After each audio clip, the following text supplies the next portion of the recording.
یہ تو حقیقت بات ہی نہیں ہے کہ جی وہ سب کوئی سائڈ ایریاز سے الیکشن لڑ رہے ہیں. ہاں یہ ضرور ہے کہ سب نے اپنے اپنے حلقوں میں بھی کاغذات نامزدگی جمع کرائے جہاں سے وہ ہمیشہ لڑتے رہے ہیں، اور اس کے ساتھ ساتھ اور بھی مختلف جگہوں پر کروائے ہیں. تو میرا جہاں تک ذاتی خیال ہے کہ عمران بھائی کو اس بات کا اندازہ تھا کہ انہوں نے اور جگہوں پہ بھی کروائے ہیں، لیکن اصل میں وہ اس بات کے اوپر یعنی انہوں نے ٹونٹ کیا کہ آپ کو جب یہ یقین نہ رہے کہ آپ اپنے آبائی حلقے میں پتہ نہیں جیت پائیں گے یا نہیں، تو آپ سیف سائڈ رکھنے کے لیے بیک اپ کے طور پر ایک اور کسی حلقے میں الیکشن کے کاغذات جمع کرا دیتے ہیں. سمجھ رہے ہیں آپ میری بات؟ یعنی کہ اگر مجھے شک ہے کہ لاہور میں میرا مقابلہ بڑا ٹائٹ ہے، تو بھائی میں کیوں نہ کوئی کاموں کی کسی سیٹ سے جو ہے نا وہ الیکشن کے لیے ساتھ ساتھ نامینیشن پیپر جمع کرا دوں، تاکہ اگر میں مین سیٹ ہار بھی جاؤں تو کم از کم الیکشن کے میں اسمبلی کے اندر پہنچنے کے لیے میرے پاس کوئی دوسرا آپشن موجود ہو.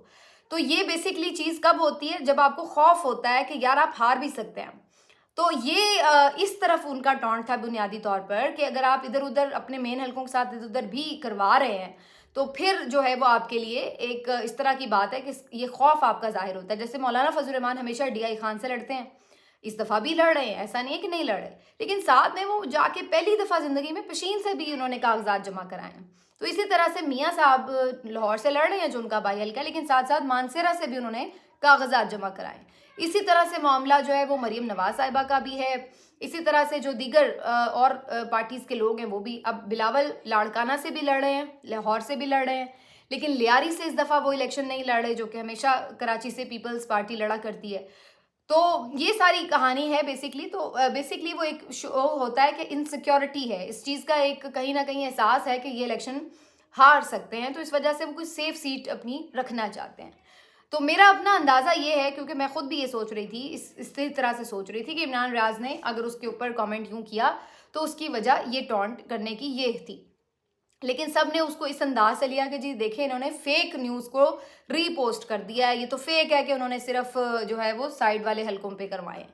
ابھی اس کے اوپر ٹرولنگ ہوئی اور اگلے دن کی بات ہے کہ مفتاح اسماعیل کا ایک اسی طرح کا جو پوسٹر ہے وہ ٹویٹر پر دنیا نیوز کے اسٹیکر کے ساتھ شیئر ہوا تھا، جس میں یہ لکھا ہوا تھا کہ جی مفتاح اسماعیل کہہ رہے ہیں کہ جو نون لیگ نے آئی ایم ایف سے اتنا قرضہ لیا اس میں سے اتنے پیسے صرف میڈیا مینجمنٹ پہ لگا دیے گئے، 10 ارب روپے میڈیا کو دے دیے گئے، اور پھر اس کے ساتھ ساتھ جو ترقیاتی کاموں کے نام پر مختلف اراکین اسمبلی کو بانٹ دیے گئے، اور اسی کا خمیازہ آج عوام بھگت رہے ہیں کہ انہیں ہر چیز میں اتنا مہنگی چیزیں مل رہی ہیں، اتنی مہنگائی برداشت کرنا پڑ رہی ہے کیونکہ جو پیسے تھے وہ اصل جگہوں پہ استعمال نہیں ہوئے. تو یہ اس کا مفہوم تھا بات کا، اور مفتاح اسماعیل کے نام سے یہ بات منسوب تھی اور دنیا نیوز کے اسٹیکر کے ساتھ یہ پوسٹر بنا ہوا تھا. عمران ریاض نے اس کو بغیر کچھ لکھے اسی طرح سے ری ٹویٹ کر دیا تھا.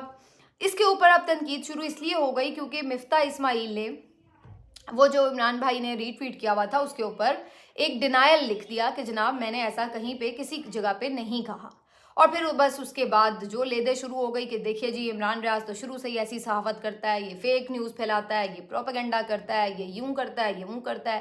تو ایک تنقید کا جو سلسلہ شروع ہوا اور اچھے اچھے صحافی جو ہیں وہ لتے لینے لگے عمران ریاض کے، اور ایسا لگ رہا تھا کچھ صحافیوں کو دیکھ کے کہ وہ تو کوئی اپنی پرانی وہ آپ کے اندر بغض ہوتا ہے نا وہ نکال رہے ہوتے ہیں، موقع ملنے کی تلاش میں ہوتے ہیں. تو کچھ اس طرح کی صورتحال لگ رہی تھی. کچھ کی مثبت تنقید تھی کہ بھئی اگر غلطی ہو گئی ہے تو آپ ڈیلیٹ کر دیں، اگر آپ کو نہیں معلوم تھا، نہیں آپ نے چیک کیا، ویسے تو آپ کو سارے آ گئے پھر انہیں صحافت سکھانے کہ بھئی آپ چیک کر کے کیا کریں، یہ ہے وہ ہے.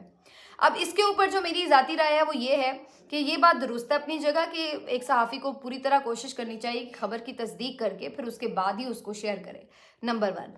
نمبر 2 یہ ہے کہ جو عام طور پر جو کسی میڈیا چینلز کے پلیٹ فارم سے کچھ چیزیں چلتی ہیں تو عام طور پر اندازہ ہوتا ہے، یعنی سوشل میڈیا پہ تو بہت کچھ آ رہا ہوتا ہے، اب ہر خبر کو تو نہیں ہم ری ٹویٹ کر رہے ہوتے ہیں، نہ اس کے اوپر بات کر رہے ہوتے ہیں، کیونکہ بہت ساری خبریں دیکھتے ہی پتہ چل جاتا ہے کہ یہ فیک ہے اور پھر آپ اس کو نہیں بادر کرتے. لیکن جب کوئی ٹی وی چینلز کے پلیٹ فارم سے بنے ہوئے اسٹیکرز کے ساتھ خبر کوئی پوسٹ شیئر ہوتی ہے تو آٹومیٹکلی آپ سوچتے ہیں کہ یہ اگر چینل کی طرف سے ہے تو اس پہ کچھ نہ کچھ کریڈیبلٹی ہوگی، کچھ بات ہوگی، تو اس وجہ سے بھی آپ اس کو بعض اوقات سچ سمجھ کے ٹویٹ کر دیتے ہیں یا چیک کرنے کی ضرورت محسوس نہیں کرتے. تیسری بات اس میں یہ ہے کہ بعض اوقات خبر ہی اس طرح کی ہوتی ہے کہ چاہے وہ کتنے بھی مستند پلیٹ فارم سے جاری ہو، آپ کو شک میں ڈال دیتی ہے کہ یار یہ بات کچھ سمجھ نہیں آ رہی کہ ایسا کہا ہوگا یا نہیں.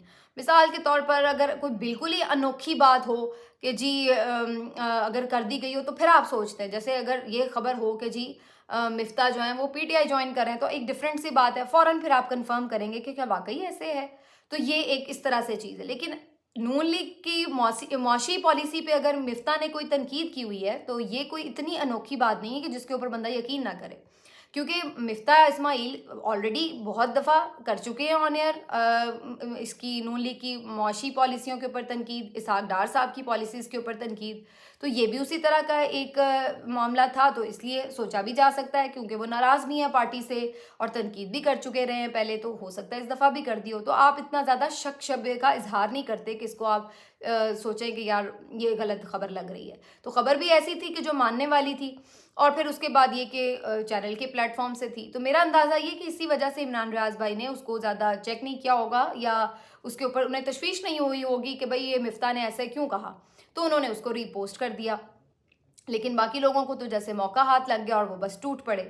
اچھا, اس میں پھر ایک اور بات یہ ہے کہ جو بات مفتاح نے کی ہوئی ہے وہ بات تو ٹھیک ہے, ہوا یہ بھی ہوتا ہے نا کہ وہ سٹوری غلط ہوتی ہے. اچھا, مزے کی بات یہ کہ وہ فیکٹ غلط نہیں ہے. یہ الگ بات ہے کہ مفتاح نے اسے نہیں کہا یا مفتاح نے ڈینائل دیا اس کے اوپر, وہ ایک الگ سٹوری ہے. لیکن جو اس میں انہوں نے کانٹینٹ ڈالا ہے وہ کانٹینٹ ٹھیک ہے. یہ بات حقیقت ہے کہ میڈیا کو 10 ارب روپے بھی ملے ہیں, اور یہ آن ریکارڈ خود پی ایم ایل این کے مختلف جو لیڈرز ہیں, وزراء ہیں, وہ مان بھی چکے ہیں. اور یہ بھی بات اپنی جگہ حقیقت ہے, اس کا بھی ریکارڈ ہے کہ ترقیاتی بجٹ کے نام پر بہت سے پیسے جو ہیں وہ اراکین اسمبلی کو اس وقت ملے تھے. تو یہ دونوں باتیں فیکٹس ہیں, ایسا نہیں ہے کہ یہ باتیں ہی فیکٹس نہیں ہیں, یہ باتیں فیکٹ ہیں. ہاں, مفتاح نے اس وقت یہ نہیں کی ہوں گی وہ ایک الگ بات ہے, لیکن اتنی یہ وہ غلط بات نہیں تھی کہ جس کے اوپر اتنا طوفان ہو. بات ویسے ٹھیک ہی تھی چاہے لکھی جس نے بھی تھی. لیکن خیر, یہ ساری کہانی, اور افسوس کی بات یہ کہ وہ تمام لوگ, یہ 24 چینل جن کا کام ہی ہے یہ ہے کہ فیک نیوز کی فیکٹریاں ہیں, یہ نیو نیوز کے نام سے اتنے فیک سٹیکر چلتے ہیں, اتنی فیک خبریں ہوتی ہیں ان کی نیو نیوز کی, اور یہ بھی اٹھ کے جناب ان کے اوپر تنقید کر رہے ہیں اور انہیں صحافت سکھانے بیٹھے ہوئے ہیں. اور یہ ابھی ساری چیزیں چل رہی تھیں تو حسن ایوب کے ساتھ یہ بلنڈر ہو گیا کہ بھائی پھر حسن ایوب نے کیوں نہ چیک کیا کہ یہ نورین صاحبہ تو کاف لیگ میں شامل ہو چکی ہوئی تھیں, تو آپ آ کے ان کا رونا رو رہے ہیں بیٹھ کے اے آر وائی کے اوپر کہ او ہو یہ تو پی ٹی آئی کی ممبر تھیں اور یہ حصہ نہیں لے سکیں. تو پھر اس کا مطلب چیک تو آپ نے بھی نہیں کیا. اور دوپہر کو یہ سارے صحافی جن باتوں کے اوپر عمران ریاض کو ٹونٹ کر رہے تھے وہ سارے کرتوت ان کے اپنے ہوتے ہیں کہ یہ پھر اس طریقے کی چیزیں کرتے ہیں. تو بہرحال یہ ساری کہانی تھی. میں ذرا جلدی اب آگے چل لوں, ٹائم بہت ہو رہا ہے. شیر افضل اور لطیف کھوسہ صاحب ایک دفعہ پھر آمنے سامنے نظر آئے. شیر افضل مروت صاحب نے ابھی کل کے ایک ویلاگ میں یا یوٹیوب پہ کسی انٹرویو میں یہ بات کہی کہ شیخ رشید صاحب سے ہمارا کوئی اتحاد نہیں ہو رہا, اور ہم شیخ صاحب کے مقابلے میں امیدوار بھی اتاریں گے, کیونکہ ایک کلیئر پالیسی ہے کہ جس نے پریس کانفرنس کی انٹرویو دیا وہ بالکل بھی پی ٹی آئی کے ساتھ نہیں ہوگا آگے. ہاں, اگر کسی کے بارے میں کوئی ہے تو وہ عمران خان صاحب خود اس کا فیصلہ کریں گے. لیکن لطیف کھوسہ صاحب نے آج اس بارے میں بڑی کلیئرٹی سے یہ بات کی ہے کہ شیخ رشید صاحب ہمارے اتحادی تھے اور آگے بھی ہم شیخ صاحب کے ساتھ چلیں گے. تو انہوں نے بالکل اس کے ایک ڈیفرنٹ بات کر دی ہے. تو شیخ صاحب کے کچھ سپورٹرز اور حمایتی موجود ہیں پی ٹی آئی میں, اور یہ سمجھتے ہیں کہ انہیں ایڈجسٹ کرنا چاہیے, سیٹ ایڈجسٹمنٹ میں ان کے مخالف امیدوار نہیں لانا چاہیے, کیونکہ اس صورت میں پھر شیخ صاحب کا بھی اپنا ظاہر ہے ایک ووٹ بینک ہے, پھر پی ٹی آئی کا بھی ہوگا, تو دو جگہ پہ جب ووٹ ٹوٹے گا تو اس کا فائدہ پھر مخالف امیدوار کو ہوگا. تو یہ ایک سجیشن ہے کہ ویسے بھی شیخ صاحب نے کوئی باہر انٹرویو میں آ کر بھی عمران خان صاحب کے خلاف یا پی ٹی آئی کے خلاف کو بہت زیادہ ایسی گفتگو نہیں کی آبجیکشنیبل, تو اس لیے ان کو سپیس دی جائے اس بارے میں. تو بہرحال اس کا حتمی فیصلہ عمران خان صاحب نے خود کرنا ہے. حماد اظہر صاحب کا اس سلسلے میں ایک پالیسی سٹیٹمنٹ آ چکا ہے کہ بہت سارے لوگ جو پریس کانفرنس کر کے پی ٹی آئی چھوڑ کے جا چکے ہیں وہ رابطہ کر رہے ہیں اور وہ واپس آنے کے خواہش مند ہیں, لیکن ان کا جو معاملہ ہے وہ case to case Imran Khan صاحب خود فائنل کریں گے. تو ابھی آنے والے دنوں میں آپ دیکھیں گے کہ بہت سارے لوگوں کی واپسی کا امکان ہو سکے گا. وہ لوگ جو واقعی جینون مجبوری کی وجہ سے پی ٹی آئی کو چھوڑ کے گئے, وہ لوگ نہیں کہ جو کوئی موقع پرست تھے اور جیسے انہیں لگا کہ ہوا ذرا گرم چلی اور تو فوراً بھاگ گئے. تو یہ بہرحال ایک چیز اس میں اور پتہ چلتی ہے کہ شیر افضل مروت صاحب کو میرا خیال ہے تھوڑا محتاط ہونے کی ضرورت ہے.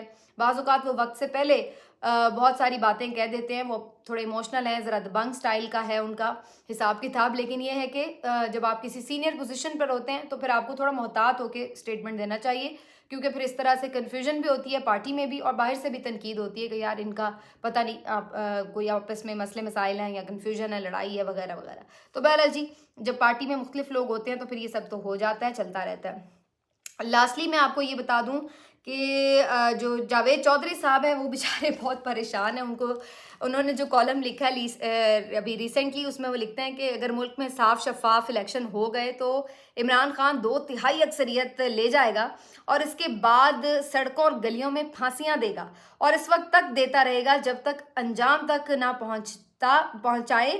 مگر سوال یہ کہ کیا پاکستان اس وقت تک رہ جائے گا؟ میرا نہیں خیال کہ یہ اس وقت تک پاکستان رہ جائے گا. تو انہیں پتہ نہیں کیا خوف و ہراس نے جو ہے گھیرا ہوا ہے اس وقت کہ عمران خان آئے گا تو کوئی جنگ و جدل کر دے گا، ہاتھ میں تلوار لے کے کھڑا ہوگا. مجھے لگتا ہے وہ ایسے کوئی خواب دیکھتے ہیں کہ وہ ہاتھ میں ایسے تلوار لے کے کھڑے اور یہ سر قلم کرتے چلے جا رہے ہیں. تو یہ عجیب و غریب قسم کی ان کی منطقیں کوئی لے کے آ جاتا ہے کہ اوہو ہو اگر عمران خان اقتدار میں آ گیا تو معیشت ڈوب جائے گی، کوئی دوست ملک مدد نہیں کرے گا. کوئی تیسرا آ جاتا ہے کہ وہ پتہ نہیں امریکہ ہی حملہ کر دے گا اگر عمران خان اقتدار میں آ گیا. کوئی چوتھا آ جاتا ہے کہ جی یہ گھر میں ہی نہیں مسئلہ سلجھے گا اگر عمران خان اقتدار میں آ گیا. تو یہ سب ان لوگوں کے اپنی انسیکیورٹیز ہیں، خوف ہیں. جو عمران خان صاحب کی پرسنالٹی کو جانتے ہیں، میں نہیں سمجھتی کہ عمران خان کوئی اس طرح کی ایک آگے روش اپنا سکتے ہیں کہ وہ واپس آئیں تو وہ آ کے جناب ایک ڈنڈا اٹھا لیں اور سارا کچھ کریں. ملک پہلے ہی بہت بدامنی اور بدحالی کا شکار ہے اور اس میں مزید کسی نئے انتشار کی کوئی گنجائش نہیں ہے. حکومت چاہے کسی کی بھی آگے آئے، کوئی بھی اگر کوئی ڈنڈا کا زور چلانے کی کوشش کرے گا، انتشار کرنے کی کوشش کرے گا تو وہ ملک کے لیے کسی طرح بھی سنسیئر نہیں ہو سکتا. تو یہ بات تو بالکل یعنی ایک عجیب و غریب سی بات ہے. یہ ایک لطیفہ ہی ہے جس پہ ہنسی آ سکتی ہے، لیکن یہ بیسکلی اسی قسم کے لوگ ہیں جو ایسی باتیں کر کے جو فیصلہ ساز ہیں ان کے دماغوں میں بھی یہ بٹھا دیتے ہیں کہ بھئی یہ بندہ تو پتہ نہیں کوئی کیا خناس لے کے سر میں بیٹھا ہوا ہے اور اگر اس کے ہاتھ میں اقتدار آ گیا تو یہ آپ کو نہیں چھوڑے گا، یہ اس کو نہیں چھوڑے گا، یہ فلاں کو نہیں چھوڑے گا. تو ایسا کوئی اتنی جو ہے وہ کیفیت نظر نہیں آتی. اور عمران خان صاحب سے جب اس بارے میں کبھی سوال بھی ہوا ہے تو وہ اس پہ بڑا زور سے کہکا لگا کے ہنس دیتے ہیں کہ یہ کیسی بے وقوفانہ سی بات ہے.